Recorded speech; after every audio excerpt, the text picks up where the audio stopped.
In Eric's office, the fallout continued about the news of Deacon's impending espousal. Brooke asked Hope if she would talk her father out of it. Steffy blustered, wondering who Deacon allowed would watch the train wreck marriage. Steffy claimed Sheila's new persona was a sham, and Steffy refused to let Sheila bait Finn into her life, too. Brooke stated that Sheila had brought chaos and violence into their lives, and she asked why Deacon would want someone like that. Ridge decided that Sheila was playing Deacon, just like she had Eric. Steffy asserted that she did not trust anyone who trusted Sheila, and anyone who supported Sheila demanded to stay down from Finn. Brooke told Steffy that Hope wouldn't try to talk Finn out of that, but Brooke told Hope that if she put her bottom down, Cleric might review. Hope said she would formally cut him out of her life, and he would still wanted Sheila. Brooke asked about Beth, and Hope said she would always cover the kiddies. Steffy said Finn knew to stay down. Hope asked if Steffy had given him an claim. "You are damn right, I gave him an claim," Steffy roared. Hope assumed that meant Steffy had induced Finn not to see Sheila again.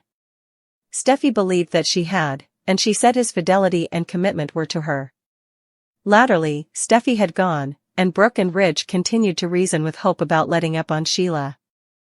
Hope said she would no way forgive or forget the effects Sheila had done to the people Hope watched about, but Hope could not ignore that Sheila had not tried to harm Steffy at the Precipice house. Brooke prompted Hope not to give Sheila any consideration. Hope replied that it was not about Sheila for her. Hope, who'd lost enough, did not want to lose her father. Hope brought up commodity differently about the marriage that she had not wanted to say in front of Steffy. Hope revealed that Deacon had asked Hope to be the maid of honor. Ridge and Brooke were incensed by Deacon's request, and Ridge assumed Hope had turned him down. When Hope stammered, Brooke said Steffy was right about Hope, indeed though Brooke had not wanted to believe it. Brooke and Ridge told Hope that it was inferior. Hope said she was not inviting Sheila into her life. Ridge contended that Sheila only demanded a crack to slide in through. Hope claimed that she would just make an appearance for her pater. But Ridge said Sheila would not see it that way. Brooke told Hope there was no way she could do it. Hope claimed that it was not about Sheila, it was about Hope's relationship with her pater. At Il Giardino, Sheila said she knew that her son watched for her. She said that he would saved her life doubly, and she would no way forget the kind effects he would said when he and Deacon had discovered her in the storehouse. Sheila did not want to beget trouble in Finn's marriage, but she said it would mean the world to her if he would be there for her on her marriage day. Finn was happy for Sheila and wished her all the stylish. Figuring Finn could not give his devotion due to his woman. Sheila asked if it was too important to request that Finn dig down deep and be Deacon's stylish man. Deacon advised Sheila not to push. Finn was thankful that he would been asked, but he knew Sheila wanted more. Sheila, who did not mean to push, was thankful Finn did not see her as a monster. She rued the terrible effects she would done, and she did not want to return. She said she would been working hard on herself. She stated that Finn and Deacon saw it, and Steffy might see it, too, eventually. Sheila recalled that she would saved Taylor on the sanitarium roof, and Sheila had saved Kelly.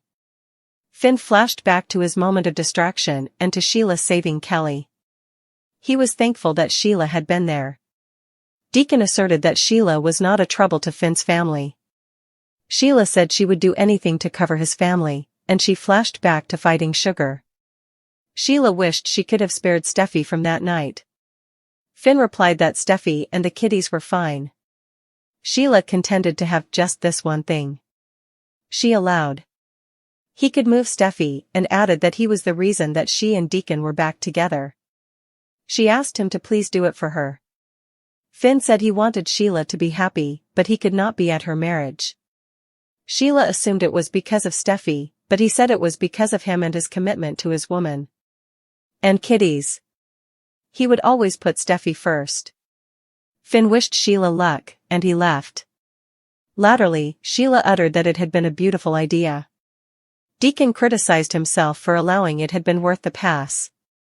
He hugged Sheila and said he was sorry. Sheila reasoned that she would gotten her own expedients up, and she guessed it had to be some consolation that Finn wanted to go. Sheila admitted she would been caught up in the study of her son, participating one of the most important days of her life. Cleric asserted that it still would be, and he would get Sheila anything she wanted, indeed a fire-eating pony. Sheila replied that she did not want it. She was happy that she was eventually marrying a man who truly loved her for her. He told her that she was not alone and no way would be again. Deacon wished he would induce Finn. Sheila remarked that Steffy would rather see Finn be miserable than feel different about Sheila. Cleric said Finn and Sheila would both be hurting. Sheila said she had not felt from Finn the same thing as she had when he would set up her in the storehouse. Rather, Finn had been warm and kind but distant because Steffy would no way allow it or suppose Sheila was good of his love. At the precipice house, Finn arrived after Steffy had put the kiddies down. She asked what was wrong with him, and he said he would had a complicated day, dealing with Sheila and Deacon. Steffy moaned, saying she would allowed. Sheila wouldn't be a problem for them. Finn replied that it was why he wanted to tell her what had occurred. Finn explained that Deacon and Sheila were getting wedded, and Deacon had asked Finn to be his stylish man. Steffy was worried, but Finn said he would told Deacon that he could not do it. Steffy bet Sheila had prayed him to change his mind. Finn replied that he would told Sheila the same thing. Finn could not be at their marriage, and his commitment was to Steffy and their family. Steffy guessed that gave Sheila another reason to detest her. Finn claimed that it was his choice, and nothing came before his family. In the morning at the precipice house, Finn had coffee and study of turning down Sheila's marriage assignation. Finn told Steffy that Deacon and Sheila would get married that day, but Steffy said the couple did not concern them. She asked where Kelly's coloring book was and said Kelly wanted to color with Beth that day. As Steffy set up the playdate for the sisters, she told Finn that Liam would hang out, too, and spend time with Kelly. Finn muttered that it was fine. Steffy suffed and said she knew Finn allowed. He should be there, but they demanded to keep Sheila out of their lives for good. Steffy asked him to say he understood why he could not attend the marriage that day. Finn assured her that she and the kiddies were his world. Liam arrived with Beth. After Beth had gone into Kelly's room, Liam thanked Steffy and Finn for hosting.